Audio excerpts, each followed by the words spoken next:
quick before we get started, please remember to subscribe to this podcast wherever you listen to your podcasts, and feel free to check me out more on my website, which is rhitch.com. Now, everything said in this episode is for informational purposes only and should not be relied upon as a basis for any investment decisions, and all statements regarding any companies are strictly beliefs of myself and not recommendations to buy, sell, or hold any securities. Now, I may or may not have any positions in securities disclosed. Welcome back to the Financial Breakaway podcast, your clear path to retirement. I'm Ryan Hitchcock, your host, and I'm a financial planner with High Point Capital Group out of Milwaukee, Wisconsin. Now, I work with clients all over the country, and it is my goal of this podcast to empower individuals like yourself listening to make confident decisions for a secure retirement. Now, today we are diving into a topic, a fun topic that stirs up a lot of questions, a lot of concerns for everybody on many fronts, and that's politics. So hold on to your hat. We're going to talk politics. Now, we're at the start of 2024 here, and it's a presidential election year. That's why we're talking about that. And headlines are already dominated by political rivalries already. And those rivalries create economic uncertainties and just uncertainties in general. And it's easy to feel just overwhelmed. So people are already coming into my office, starting now, beginning of January, as I'm recording this. And they're asking me, with these elections going on in November of this year, how are they going to affect my portfolio, or how are they going to affect my upcoming retirement plans? If this candidate wins or if that candidate wins, should we sell everything, or should we buy everything, or, et cetera, et cetera. I hear it both ways regardless of the candidate. So it's safe to say it's a crazy time. But today I'm not really here to debate which policy or, party is better. Instead, I just want to dive into the facts. I want to cut through the noise. I'm trying to understand how presidential elections specifically can affect your retirement and your investment plans. I want to, hone in on retirees and, maybe those soon to retire to help you navigate these turbulent times, because they're crazy, and hold on, for later in the year. And, hopefully we can get through it with some clarity and confidence. So sit back, relax. Let's try to break down what these election cycles really mean for your financial future and how you can stay on a steady path regardless of the political winds. So the first thing I want to do is try to understand the market, like the market trends during elections. So let's first start off looking at like the S&P 500 and its historic performance during election years. Now there's, many factors that impact stock market returns, but, a common concern like we're talking about is during this time of an election, how will the stock market be impacted whether there's a change or re-election in America's president? So let's look at some historical numbers. So again, let's first look at like how the market did during an election year. This is a common question I get. So let's look back over the last 24 presidential election cycles. So that's actually going back to 1928. So a long time ago. Over 90 years ago. So 20 of those last 24 years, it was a positive market performance. So the S&P 500 actually did positive. So that's an 83% chance that during a election year, a presidential election year, the market is going to be positive. So that's pretty good.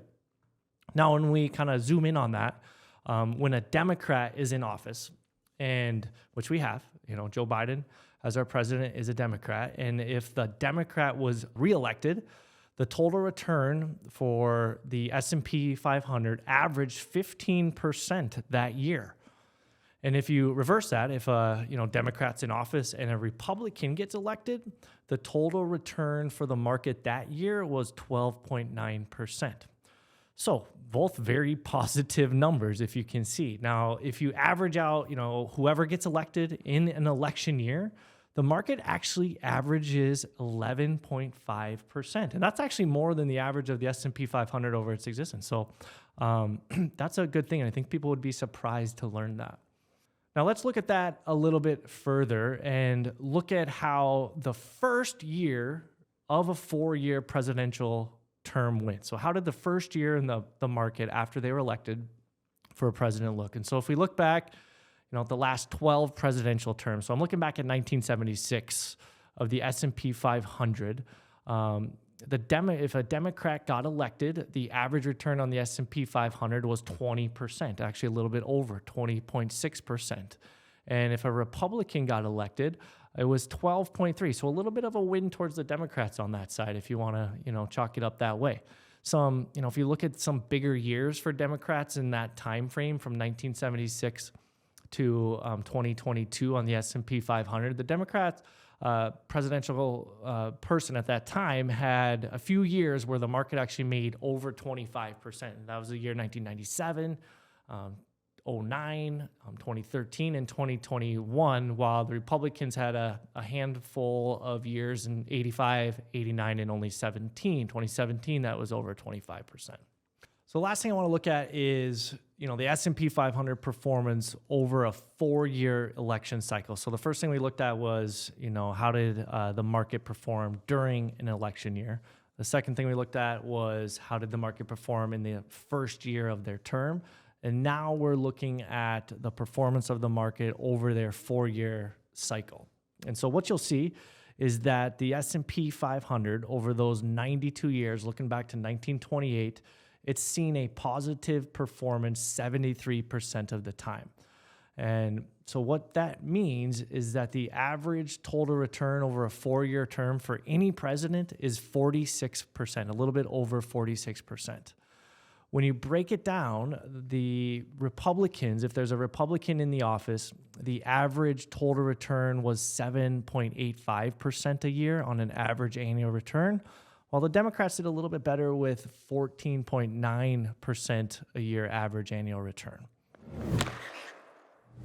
Now, as we see from this historical analysis, the stock market does and can react to presidential elections. And it's important for retirees, because we're talking about retirees at the end of the day, for them to view these fluctuations within the broader context of your long-term investment strategies and your long-term financial plans.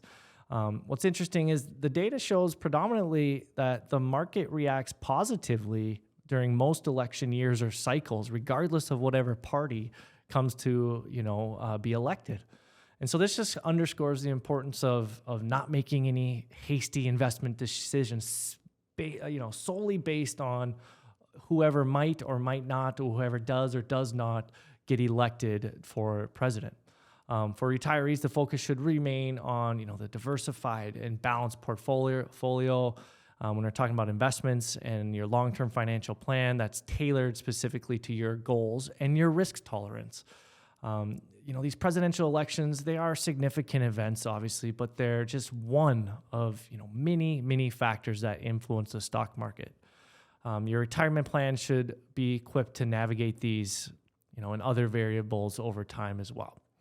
Now, what I want to move to actually, what I think is more important is actually how the market performs with the president, but more of the makeup of Congress. Because the performance of the stock market, if you look back, especially the S&P 500, which we're talking about, it's often more influenced by the composition of the Congress rather than just this one person sitting in the the White House. This is might seem obvious, but it's because legislative powers, they're crucial. That's how policy gets made.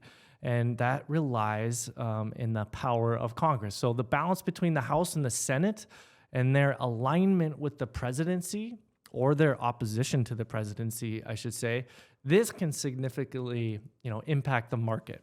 Now, when Congress is in harmony with the president, swift policy can kind of get implemented. When Congress is divided, it can lead to gridlock. So to kind of zoom in on that a little bit more, when you have the House and Senate and the president all on the same party, things can get done a lot easier because they're basically agreeing on most of the same issues.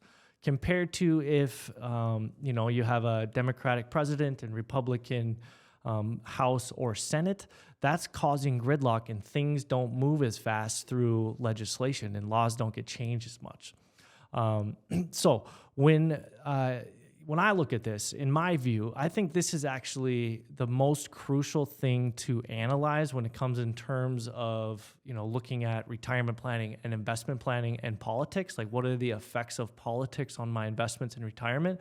I think looking at the composition of Congress is the most important, rather than just this one person in the presidential office. And why I think that is this one stat is, when there's gridlock, like regardless of whoever's president or not president, but as long as there's gridlock, if you look back on the S&P 500 from 1950 into 2022, the average return on the S&P 500 is between 16 and 17%. So that is a really good number, and that's, I think, the best number that we can kind of hope for. Now, really quick, just for some extra credit, I'll call it, in this vein of politics, I get asked a lot about, wars or geopolitical tensions going on in the world and what the effect that might have on their, portfolios, investments, or retirement plan. Now, I think it's safe to say that, conflicts or geopolitical tensions have been constant throughout history, but, any recent events really make us kind of take a pause and look at the market and how it's performed during these times. Now, if you look back at some history, which we've been doing at the S&P 500, there's been a lot of this since 1927. That's kind of been the time frame we've been working with.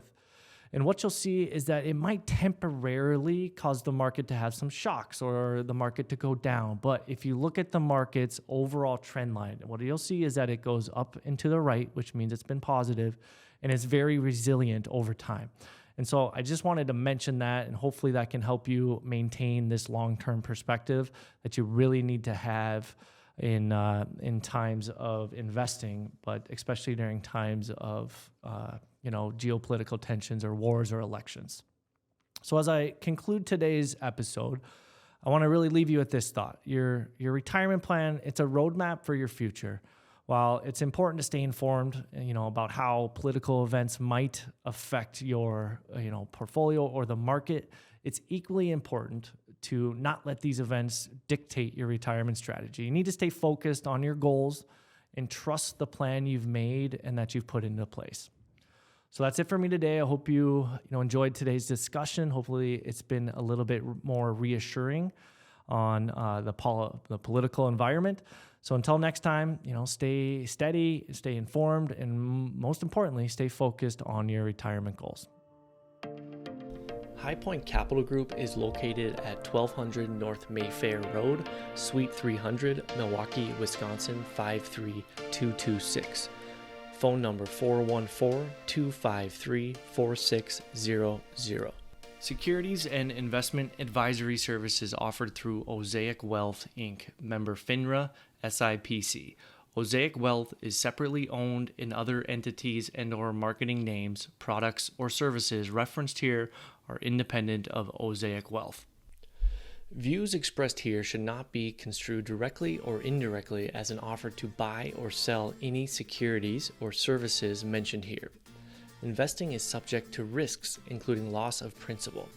Past performance is not a guarantee of future results. Indexes are unmanaged and investors are not able to invest directly into any index.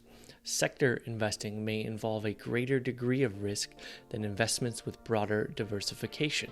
However, there is no guarantee that a diversified portfolio alone will outperform a non-diversified portfolio in any given market environment. No investment strategy, such as asset allocation, can guarantee a profit or protect against loss in periods of declining values. Please note that individual situations can vary. Therefore, information should only be relied upon and coordinated with individual professional advice. Ryan Hitchcock believes the information presented here is accurate and was obtained from sources that are believed to be reliable. However, Ryan does not guarantee the accuracy or completeness of any information, and such information may be subject to change without notice from Ryan. Statements expressed by guests on this podcast are the views of those guests only and not of Ryan Hitchcock. Statements contained in this podcast may be statements of future expectations and other forward-looking statements that are based on Ryan Hitchcock's or guests' current views and assumptions and involve known and/or unknown risks and uncertainties that could cause actual results, performance, or events to differ materially from those expressed or implied in such statements.